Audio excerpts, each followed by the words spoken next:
মাত্র 10 টাকার গুঁড়ো দুধের প্যাকেট দিয়ে তৈরি করব আজকের সন্দেশ। তো কিভাবে খুব সহজে মাত্র 10 টাকার গুঁড়ো দুধের প্যাকেট দিয়ে দোকানের মতো সন্দেশ তৈরি করা যায় সেটি রেসিপিটি দেখাচ্ছি।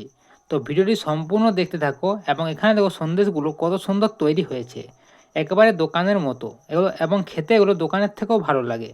তো কিভাবে তৈরি করবে ভিডিওটি দেখে নাও। তো প্রথম আমি এখানে দুধটিকে একবার ভালো করে ফুটিয়ে নিয়েছি, দিয়ে গ্যাসের আঁচটি লো করে দিয়েছি। তো এরপর এখানে দিয়ে দিচ্ছি ভিনিগার। তো আমি এখানে কিছুটা জলে 2 চামচ ভিনিগার দিয়ে দিয়েছি। তো এরপর এই ভিনিগারটি এই দুধের ওপর ঢেলে দিচ্ছি, দিয়ে এখানে ছানাটি কাটিয়ে নেব।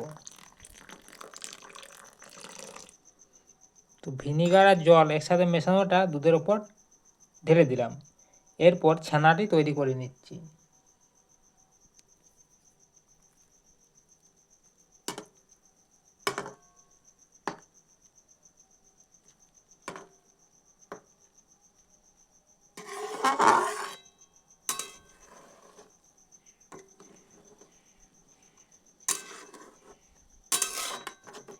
এই দেখো কত সহজে ছানাটি এখানে তৈরি হয়ে গেল, 2 মিনিটও সময় লাগেনি।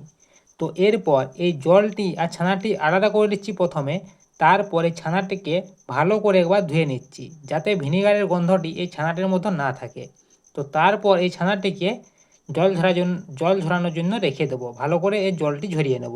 তো প্রথমে এই ছানার জলটি আলাদা করে তারপর ছানাটিকে ধুয়ে রেখে দিচ্ছি। তো আমি এখানে 1 লিটার দুধের ছানা তৈরি করেছি। তো তার জন্য এখানে আমি আরও কড়াইয়ে 250 ml দুধ নিয়ে নিলাম। তো এরপর দুধটিকে একবার ভালো করে ফুটিয়ে নিয়েছি।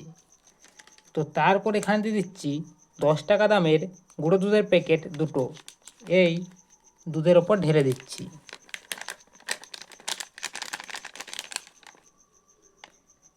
ঢেলে দিলাম। তো এরপর এটিকে ভালো করে মিশিয়ে নিচ্ছি, গুঁড়ো দুধটিকে এই দুধের সঙ্গে।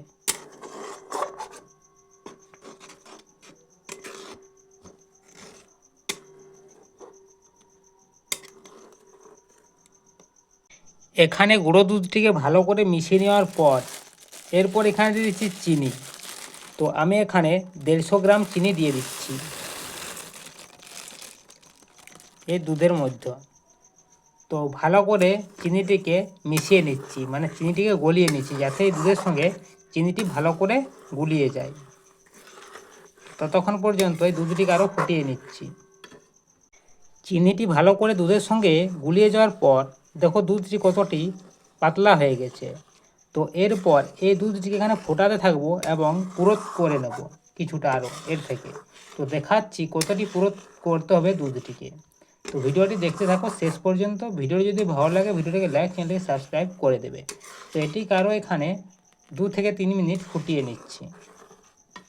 দুধটাকে এখানে 2 থেকে 3 মিনিট ফুটিয়ে নেওয়ার পর দেখো কেমন দেখতে হয়েছে, অনেকটাই পুরো হয়ে গেছে। তো দেখো কতটা পুরো হয়েছে, এই যে দেখছো কতটা পুরো তৈরি হয়েছে। তো এরপর এখানে দিয়ে দেবো যে ছানাটি তৈরি করে রেখেছিলাম সেটি জল ঝরানো। তো ছানাটি এখানে দিয়ে দিচ্ছি, জল ঝরানো ছানাটি।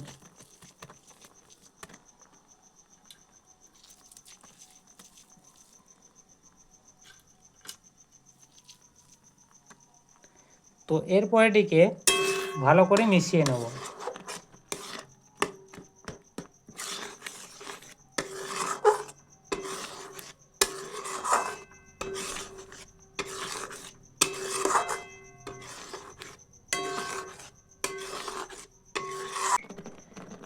তো ছানাটি দেখো দুধটির সঙ্গে ভালো করে মিশিয়ে দিয়েছি।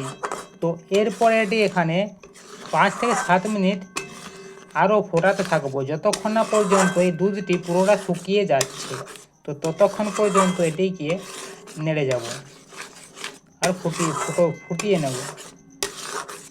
তো দেখাচ্ছি কিছুক্ষণ পর কেমন সন্দেশটি তৈরি হলো। বুঝতে পারছো এখন এই কত পুরো পাতলা আছে। তো এটিকে আরও ফুটিয়ে সব দুধটি শুকনো করে নিচ্ছি। তো দেখো এখানে প্রায় 5 মিনিট এখানে দুধটিকে ফোটানোর পর তো দেখতে পাচ্ছ কত সুন্দর এখানে সন্দেশটি তৈরি হয়ে গেছে। তো দেখতে পাচ্ছ জল একটুও নেই, দুধ। তো এরপর এটিকে একটি পাত্রে ঢেলে নিচ্ছি সেট হওয়ার জন্য।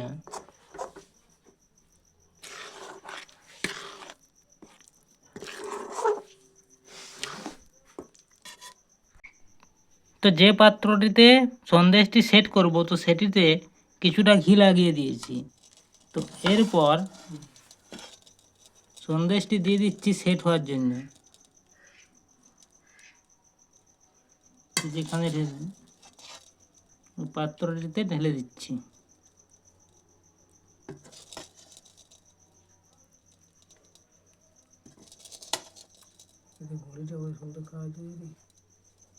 তো এই যে সন্দেশটি একটি পাত্রে ঢেলে দিয়েছি সেট হওয়ার জন্য। তো এরপর এটিকে ঠান্ডা করে 2 ঘন্টা ফ্রিজে ঢুকিয়ে দিলে এটি সেট হয়ে যাবে। তো দেখলে কিভাবে খুব সহজে মাত্র 10 টাকার পাউডার দুধের প্যাকেট দিয়ে কত সুন্দর সন্দেশ বাইরে তৈরি হয়ে গেল। তো ভিডিওটি ভালো লাগলে ভিডিওটিকে লাইক, চ্যানেলটিকে সাবস্ক্রাইব করে দাও।